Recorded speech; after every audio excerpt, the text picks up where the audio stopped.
Hi, everyone. MP Garnet Jennis here. We are at the Public Accounts Committee. I'm here with the prosecutor, Larry Brock, here. And we are here at the Public Accounts Committee. And important update for you.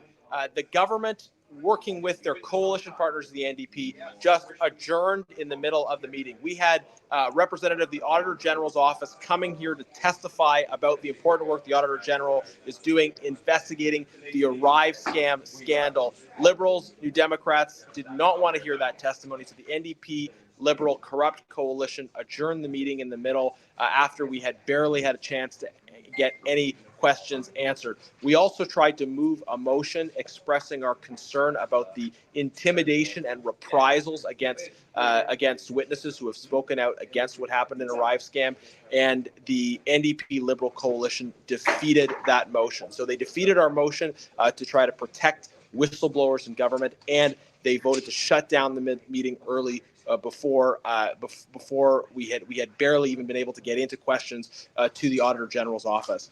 The good news is the Auditor General is going to be producing a report on February the 12th. So stay tuned for that report from the Auditor General on February 12th. It's been a pleasure working with Larry. Larry, what did you see today? Absolute shameful. This is exactly what we expect from this corrupt Liberal NDP coalition.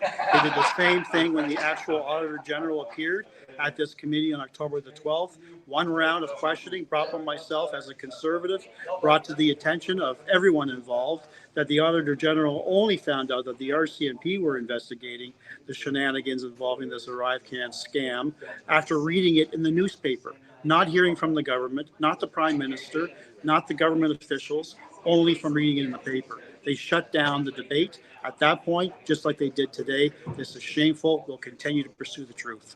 All right, and a fun anecdote for you before we wrapped up. Larry and I just discovered something else we have in common. We love holding corrupt Liberals to account, but we also discovered that both of us have the same national origin. We're both from a little island in the Mediterranean Sea called Malta. Our ancestors came from there. So Larry, Maltese brothers from a different mother. Maltese dream team, holding the Liberals to account.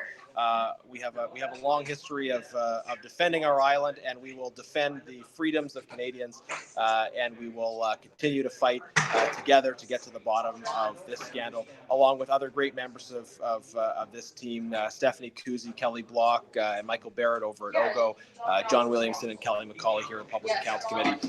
Conservatives are going to continue to fight to get to the bottom of the Arrive scam scandal. $54 million were spent on this glitchy app that didn't work properly. The contract was given to a two-person company that does no IT work and subcontracted all the actual work. And we continue to see efforts by the government, including today, intimidation of witnesses, preventing testimony from happening, trying to bury the facts. But we're going to keep fighting to get to the bottom of it. Hear, hear.